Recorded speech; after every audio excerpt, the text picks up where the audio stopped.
You're mindful now that you're in my courtroom. And he's telling you, drop the charges. Because what is unforgiveness? It's to declare guilty who God has declared innocent. We now become judge and jury, an executioner. And unforgiveness is us passing judgment. You are guilty. And I say you must suffer. Really? Really? You've seen how perverted and distorted and screwed up that is? When you and I know we are in need. And we have the audacity, the arrogance, the stupidity to operate in unforgiveness. In light of Daniel 7, in light of Luke, be merciful to me. I have need of mercy and I'm bringing charges against someone else. Drop the charges. Because if I can drop the charges against all, then I know my Father will drop the charges that others have against me. And because I want my Father's presence, I want the judge of all the earth to render innocent. I render innocent. And I leave the outcome to the judge. I just declare innocent. Does it mean that the person have not done wrong? No, but you are declaring them innocent in faith because you understand that you are not the judge. Stop passing judgment. You are not the judge and jury and executioner. Drop the charges against others. Don't let the father of lies, because remember I talked to you about the accuser of the brethren, right?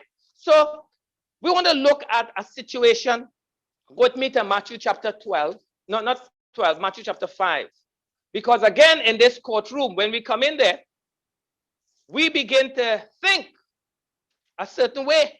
And then the master has to come and begin to help us to see something. Now, in a court of law on earth, the court could render a judgment for someone charged with murder. They have the evidence and they could render that, right? But a human court is not equipped to convict and sentence someone for the inner motion of anger. I want you to see that now. The human court can't see that. But for murder, they could render it. But the heavenly court has seen everything, right? So I want you to recognize that there's a difference between feelings of hurt or displeasure and anger. Anger is an emotional posture of enmity towards another person. One who is angry wishes or at least imagines that his fellow would encounter some amount of pain and suffering for what he or she has done. So let's look at it. Matthew chapter 5 verse 21. You have heard that the ancients were told, you shall not commit murder. And whoever commits murder will be liable to the court. Heavenly language, heavenly court. But I say to you that everyone who is angry with his brother shall be guilty, condemned before the court. The court of earth? No. Court of heaven. And whoever says to his brother, you good for nothing, shall be guilty before the Supreme Court. Supreme Court. And whoever says, you fool, with your words or in your heart, shall be guilty enough to go into Gehenna fire. Therefore, if you are presenting your offering at the altar, you're coming to worship now, and there remember that your brother has something against you. Your brother has something against you. Your brother has something against you. Let's look at that. This anger feels like a justifiable reaction, right? The person did me something, and then you have been wrong, and you feel justified to be angry. But our master conquered that anger itself. He said that anger that you feel of what somebody did, that is wrong. And anger is a reaction to a feeling that one is a victim. Yet he said that one who harbors anger has victimized the other and is subject to judgment. I tell you, this is the heavenly court. The person did you wrong. You harbor anger against what the person did. And now you're coming before the court. And the master says, Your brother has something against you. What? He did me wrong. Well, your anger now victimizes your brother or sister. Yet one who harbors anger has victimized the other and is subject to judgment. The object of his anger now holds a legal claim against him. This is a stunning reversal, brethren. This is no legal, this is no earthly court thing here. This is beyond, right? So the one offering a sacrifice must abandon if he realizes that his brother holds a claim against him. The context implies that the brother has been victimized by the worshiper's anger. That's why he said, you can't come and worship me if your brother has a claim against you. What claim does he have? The brother did me wrong, but he has a claim against you because he's saying, you are angry towards me. I have a claim against you in the heavenly court. So far from a harmless, unpunishable emotion, Yeshua insisted that anger is an actionable offense. And watch this. An angry person feels that he or she is the accuser, but Yeshua portrayed him as a defendant in an open and shut case. This is not an earthly court we're talking about.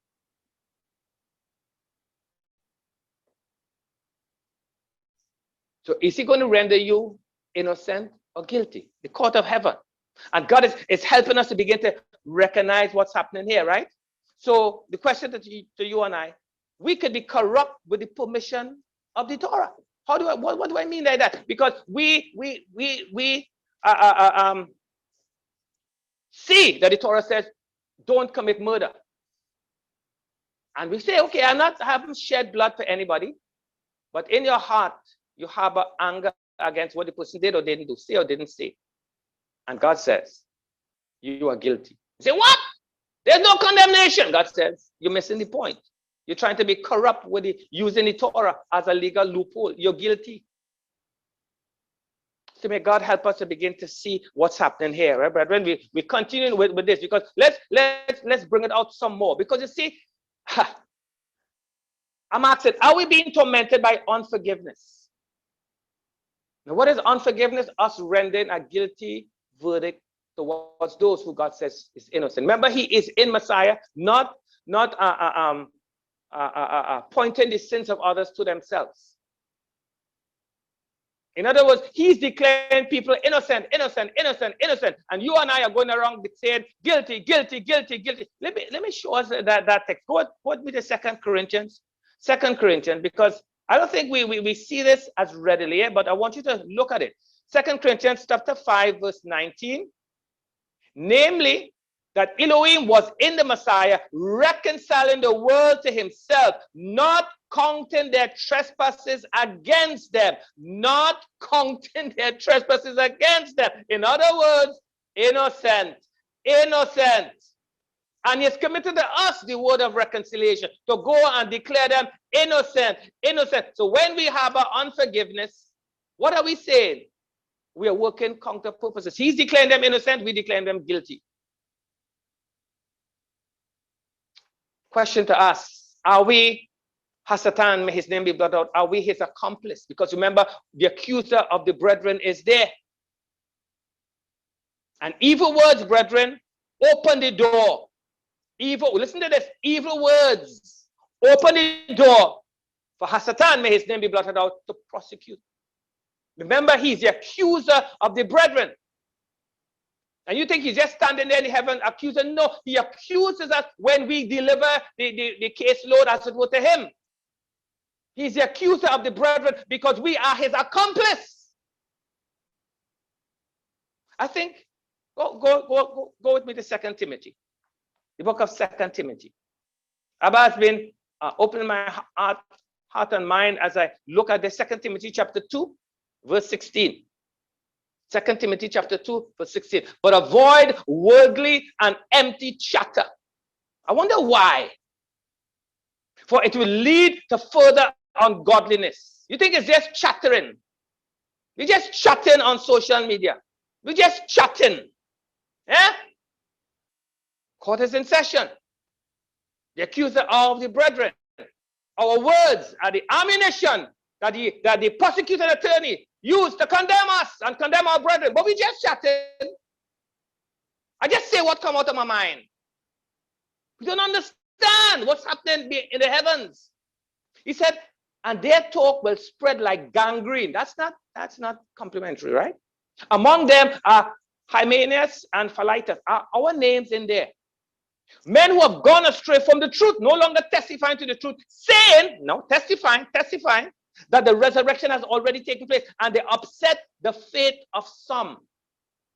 Because remember, you're bearing witness, so somebody would believe you're alive, and they run with that.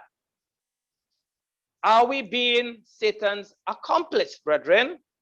I'm saying to us, by God's grace, you and I have to learn to talk less. Did you hear what I said? We have to learn to talk less. I remember they always tell us that, God has given us 2 eyes, 2 ears, and 1 mouth. 2 eyes, 2 ears, and 1 mouth, which means he's telling us probably we should talk less. Yeah? What do you think? Yes, we should talk less. You see, it is so easy for us to be enamored, and as a speaker, I have to be so mindful of it. It's so easy to be enamored with the sound of one's own voice. So easy. And our assumed profundity of our own words. So easy to be wrapped up in that. Has Satan behind that, right? But often, what I've discovered, the quietest person in the room is the one who learns the most. Some of us, we have to talk, but have to remember, oh my God, let me not be so enamored by my voice that I must talk. No, time to keep quiet. Talk less. But I want us to consider it in the light of a court. There's an old saying in a legal profession that if you give a man enough rope, he'll hang himself. I'm sure most of us would hear that. But that's why defense attorneys generally don't like their clients to take the stand. Why? Because they will talk, and you give the prosecutor ammunition to convict you. Because they have a way that they could twist and make you say things that you didn't really want to say. So the question isn't what do I say? It is what does what I say about me?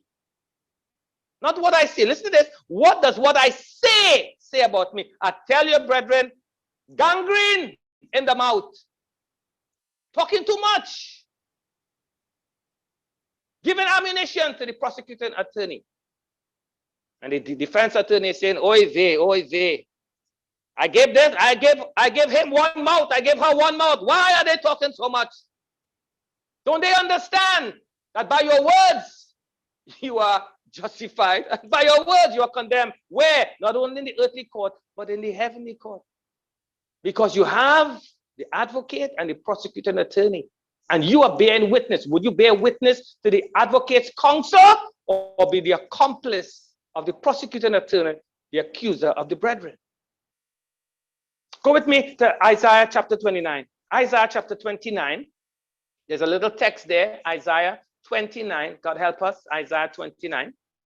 In this life and age, it's amazing what we see. In Isaiah 29, verse 20. For the ruthless will come to an end, and the scorner will be finished. Indeed, all who are intent on doing evil will be cut off. And watch this. Who cause a person to be indicted by a word. Talking too much. A word, One word that the person say or didn't say, and you build a case around that, and ensnare him who adjudicates at the gate, and defraud the one in the right with meaningless argument. Are you seeing what's happening here? The person is in the right, but you are the prosecuting attorney, and you're coming up with all sorts of scenarios to render the person's arguments meaningless. Who is behind that? Why? Because you have to save face. Talking too much. Talking too much. And the brethren, as I said, the prosecuting attorney listens to what we say. He listens and he knows to accuse us. Look, she said this. He said that. And it happens with real life situations. So you don't have to be very careful. Be careful, little mouth, what you say. Be slow to anger, slow to wrath, slow to speak. Why? Because by our words, it's a war of words. By our words, we are acquitted or condemned. Oh, Father. I remember James tell us the tongue is like a little fire, right? And so we know the damage that it could do. Let me just read that text once again. So also the tongue is a small part. This is James 3 verse 5. So also the tongue is a small part of the body, and yet it boasts of great things. See how great a forest it set aflame by such a small fire. By such a small fire. Just a small fire, one little word, but you set on fire the whole course of history. You and I really have to think about what we say and how we say and how much we say, because our words could entrap us and ensnare us. I remember our mother Sarah.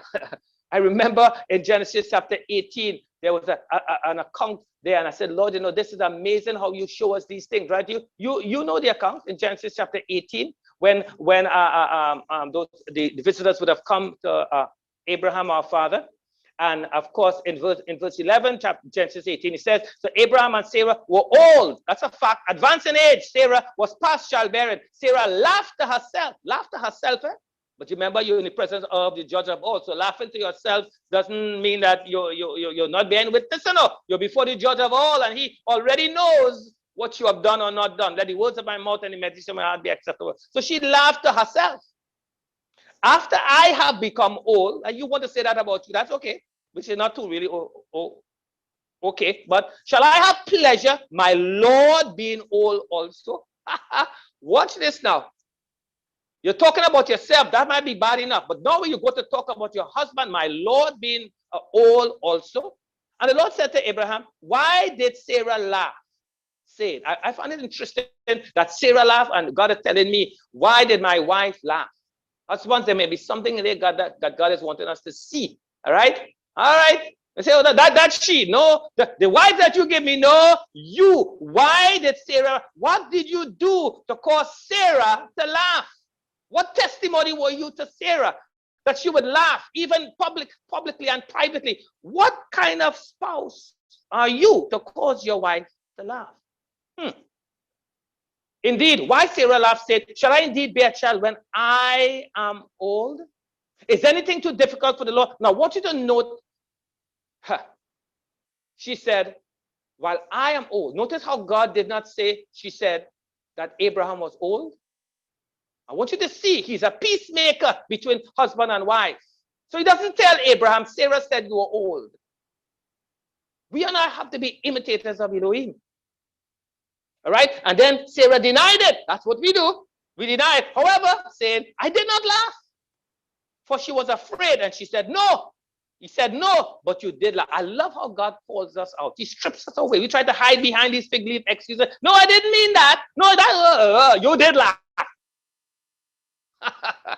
But notice the wisdom of God. In 1 Peter, it says that Sarah and her daughters, you are her daughters, if you imitate the fact that she called Abraham Lord. I love it. You notice Peter didn't make the impression that she called Abraham old. She called him Lord. So you want to have to learn how to extract what to say. So I've learned that there are things that I cannot say to my wife. I can't tell my wife everything. This person said this about me. No, that is foolishness. That is unwise. That is talking too much. That's gangrene in the mouth. You got to know what to say. I have to know what to tell and what not to tell. Spouses, you cannot tell your wife everything. Well, we don't keep no secret. Listen, if what you're going to tell that spouse is going to cause that person's mind to be inflamed, a wise woman builds a house. With her mouth, she tears it down. You got to know your spouse. Let me know. No, I do you a kindness by not telling you. I bless you. Lord, help us as we see these things, because you and I begin to realize that when we do these things, we deliver the whole day's caseload to the enemy. In Isaiah chapter 11, it says that when the Messiah comes, he will not judge by what he sees or by what he hears. Yeah? That's the Messianic era, right? But we're not there yet. So we go on circumstantial evidence. And in this week's Torah portion, we have an account. Go with me to Genesis chapter 39. Because you see, sometimes we think, well, we have evidence. And the evidence means that the person is guilty like sin. Not necessarily. Because the master judges not by what he sees or hears, right? You know the account in Genesis chapter 39 with Joseph and Miss Potiphar. All right. And so in verse 6, he said, so he left everything he owned in Joseph's charge. With him, there he did not concern himself with anything except the food which he ate. Now, Joseph was handsome in form and appearance. That genes, right? His mother was like that. Rachel. It came about after these events that his master's wife looked with desire at Joseph. And she said, lie with me. Now, as we go through this, I want you to think about how Hasatan, may his name be blotted out, would have tempted the master, and how he would have used the word of God, recognizing that he's bearing witness, he's bearing testimony, testifying to the truth. So he has to live a certain way because he's testifying a good confession before God. And the jury that is waiting there to see what judgment they would render. They're listening to the evidence. They're looking. What judgment? We find him guilty. Or we find him innocent. Oh my God. But so she tried this thing, right? Lie with me. All right? But he refused. He testified the good confession by refusing. Beheaded. Right? And he said to his master's wife, behold. When you see a behold there, God wants to get our attention. Behold, with me, my master does not concern himself with anything in the house, and he has put all that he owns in my charge. There is no one greater in this house than I, and he had withheld nothing from me except you, because you are his wife, woman. How then could I do this great evil and sin against Potiphar? That's implied. But against the heavenly court, that's always in session. That's what she's saying. How can I do this against God? And she spoke to Joseph day after day. That's the enemy coming at an opportune time to tempt us again and again, just as he did our master. Day after day, he did not shema. He did not listen. To lie beside her physically or to be in a mental relationship with her. To lie beside her and be with her. Because you know, okay, I'm not going to lie with you, but let's have this flirt. Let's flirt. Even that, Joseph was careful to say, not give that false impression. Because she would have something on him. Oh my God. Now it happened one day that he went into the house to do his work, and none of the men of the household was there inside. Trap of the enemy. She caught him by his garment, said, lie with me. Then he left his garment in hand and fled and went outside. When she saw that he had left his garment in her hand and had fled outside, she called the men of her household and said to them, see, he, Potiphar, no, it's his fault. He has brought in a Hebrew. I want you to double check this because we're going somewhere with this. To make sport of us. He came into me to lie with me, and I screamed. A woman's scorn. Hell's fury. A woman's scorn. Condemning the innocent. This is what's playing out here. All right. So he left his garment beside her until his master came home. Right. And then she said, the Hebrew slave whom you brought to us came to me to make sport of me. And I raised my voice and screamed and left. He left his garment beside me and fled. And of course, her husband, jealous for his wife, became angry, just as the proverb says, right? This is what your slave did to me, and his anger burned. I wonder if his anger burned against Joseph or against his wife, whom he may have suspected to have done this before to some innocent slave. And of course, the master took him and put him in jail, the place where the king's prisoners were confined, because he was rendered guilty. As we look at this, I want us to see, you know, the life of Joseph parallels the life of Messiah so powerfully. When you look at the life of Joseph, you've got to see Messiah. And when you look deeper into this, you begin to see, oh my God, Joseph was loved by his father. Yeshua was loved by his father.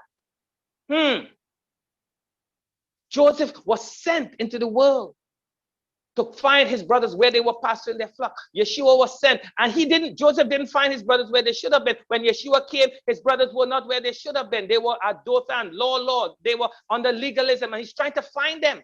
And you know the story, how they were envious of him. They put him in the pit, that to death. And of course, God would have raised them up, and all the stories that when you read the life of Joseph, you got to see Yeshua HaMashiach.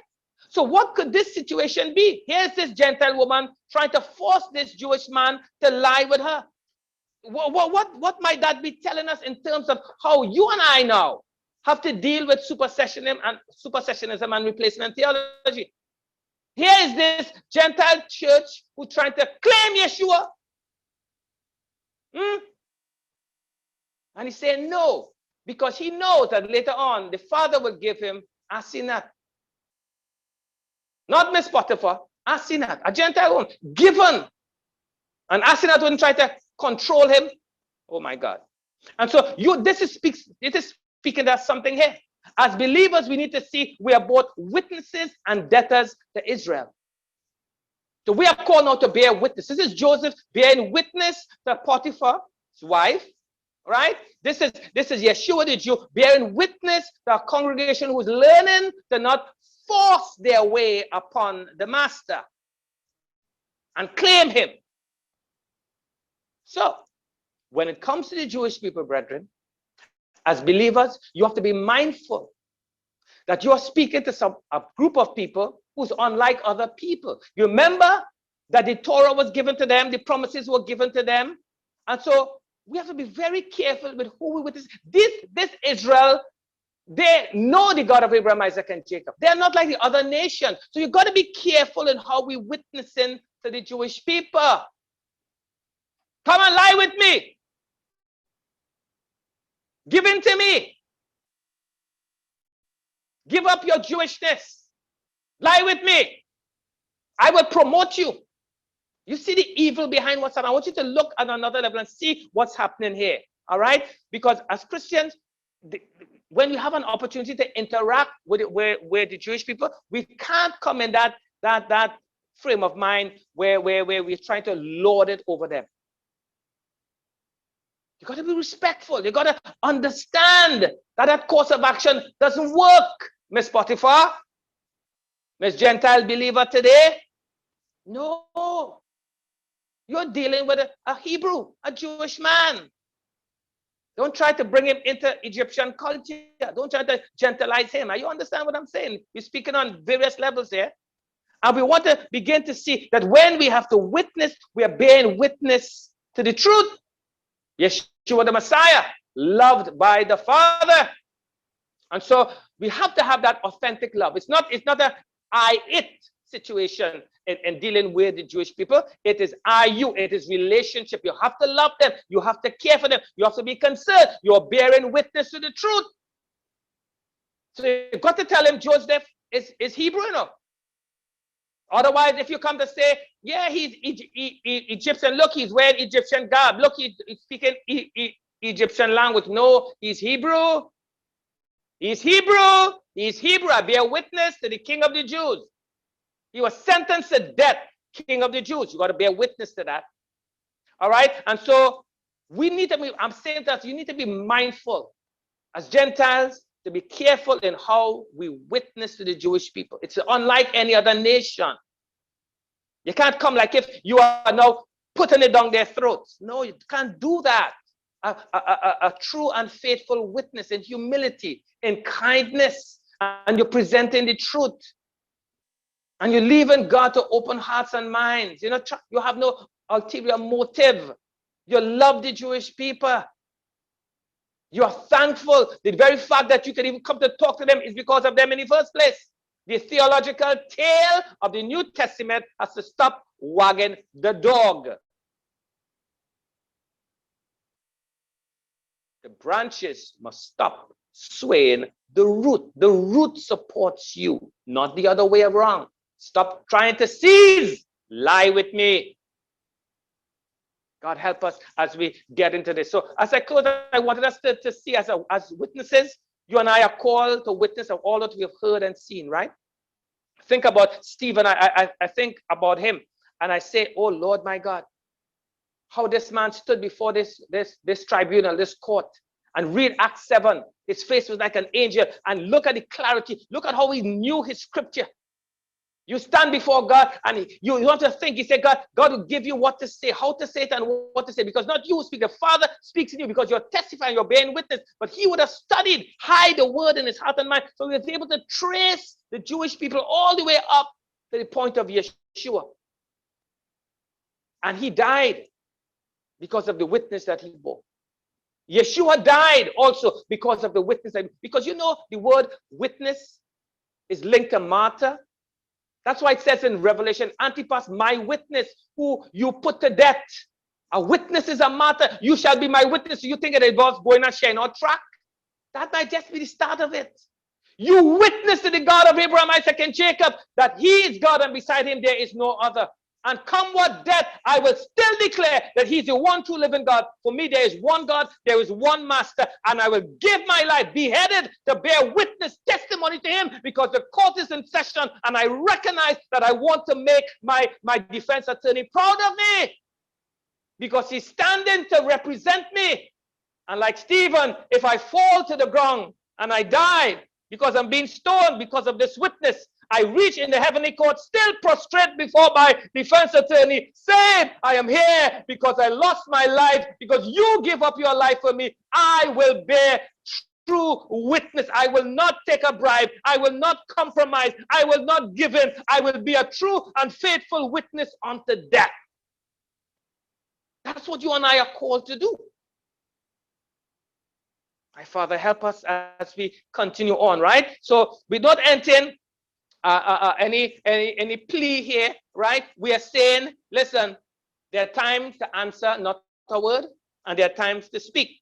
And as I said to us, when God is your witness, when God becomes a testimony against your witness, you can imagine the scripture. The prophet says, God is witness against you. I want you to ponder that. God is witness against you. If God is witness against you, you think you're getting away?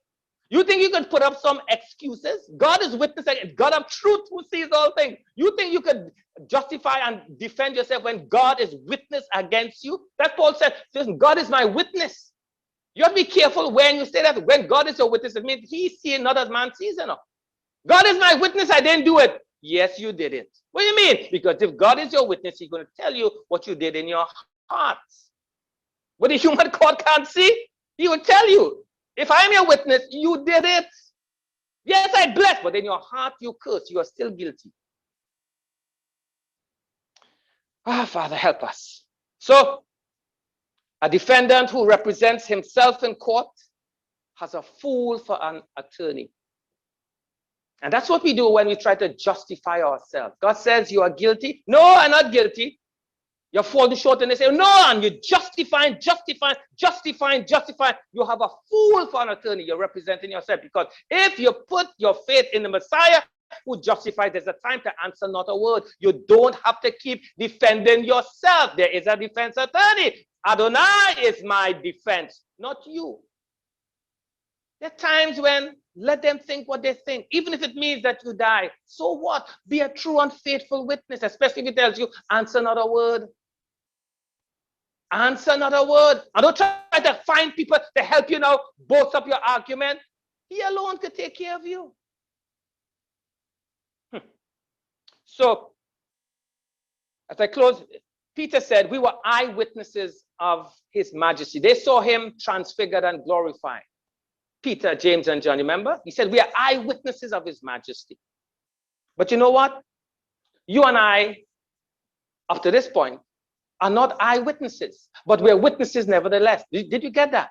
Though we were not eyewitnesses, we were witnesses nevertheless. Go with me to 1 Corinthians 15. Let me show you what I mean by that, because blessed are those who have not seen and have believed and will testify that Yeshua is who he is. And we have not seen. We're not eyewitnesses, but we believe. Look at 1 Corinthians chapter 15. I want you to look at verse 3. For I delivered to you as of first importance what I also received.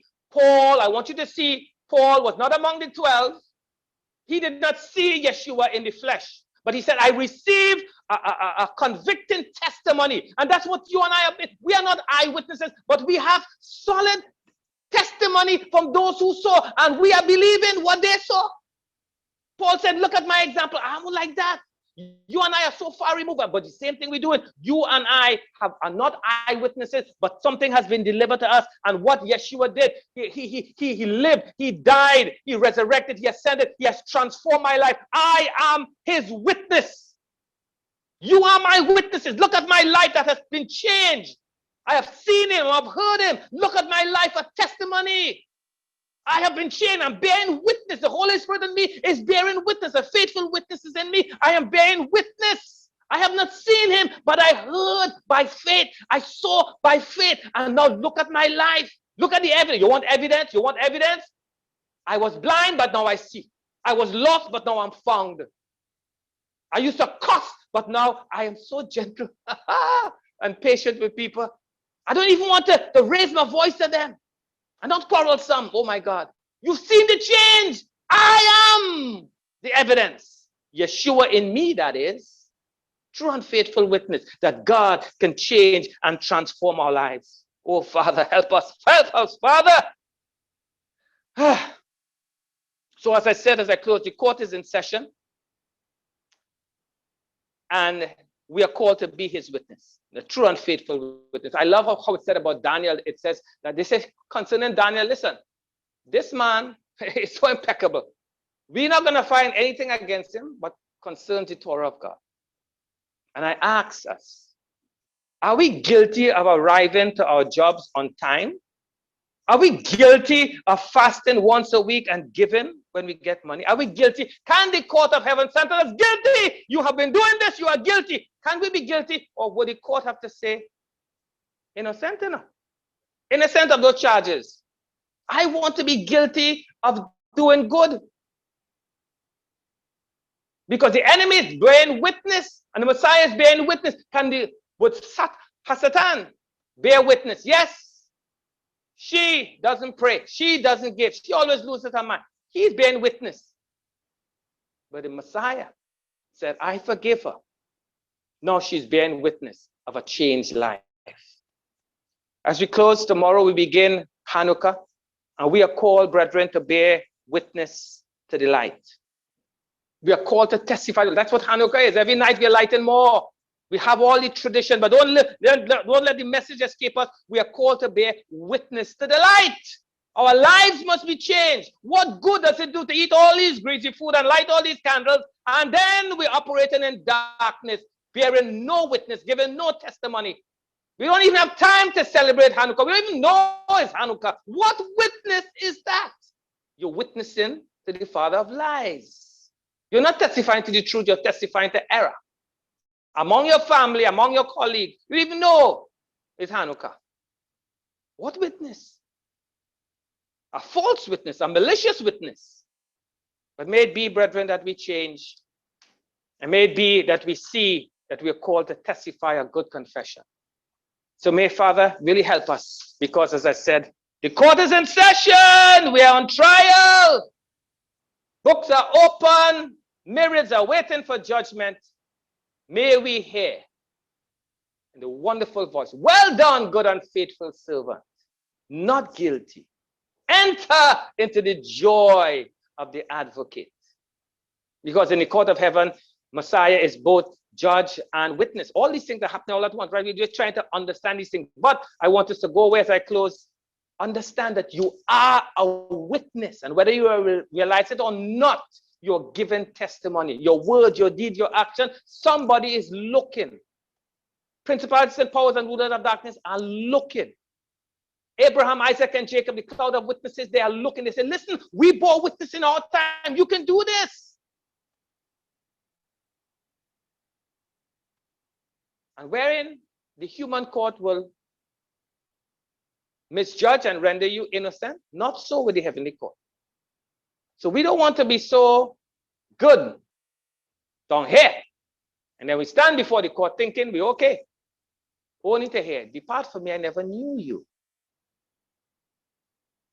Or we don't understand that we have gotten grace so that we could operate in obedience. It's like the judge said, what are you doing in my courtroom again? I told you not to do that. What are you doing here again? Well, I didn't learn, so I'm going around the mountain again. What are you doing in my courtroom again?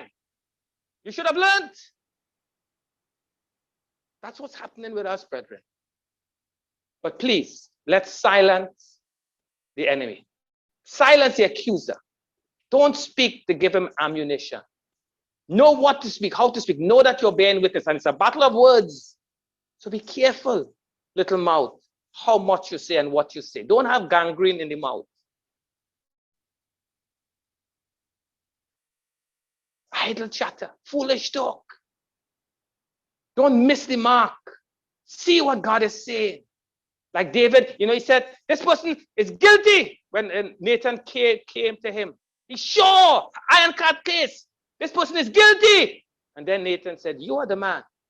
How many times we feel that we have an ironclad case? A shot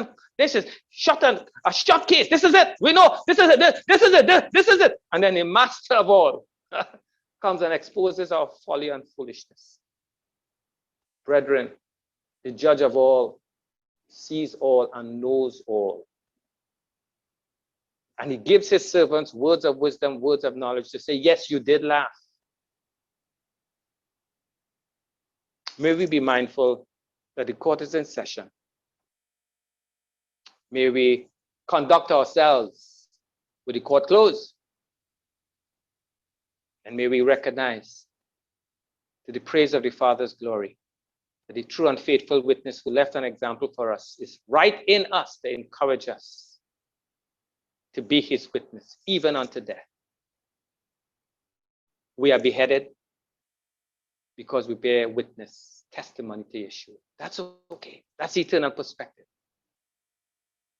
As I close, I'm thinking about the COVID-19, and I'm thinking, just struck me that I'm hearing about these variants, and I just want to share this thought that all these variants are given Greek numbers, or Greek letters, sorry. Yeah, Alpha, Delta, now we have Omicron.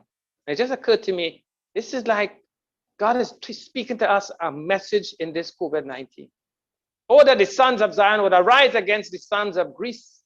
Oh, may we have the heart of God to be stable and not tossed to and fro by conspiracies and all sorts of foolishness, and not let the Greek mindset to overcome us.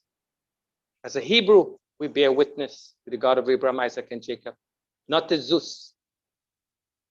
So don't let the Greek letters, as it were, overwhelm you. Think deeply. Joseph is Hebrew, not Greek. So let's bear witness unto our Father and our King that we are his servants. You are my witnesses, he says. B'Shem Yeshua. Shalom, shalom. Thank you for sharing Kingdom Treasures, the enriching and equipping teaching ministry of Rav Angus Marryshow. For more Hebraic insight, please visit our YouTube channel at Rav Angus Marryshow or Facebook at Shekinah ResTorahtion Messianic Fellowship. Message us at srmf.tt@gmail.com. May you continue to grow in the grace and knowledge of our Master, Rabbi, and Savior, Yeshua the Messiah. The blessing of Adonai be upon you. We bless you in the name of Adonai. Grace and shalom, shalom.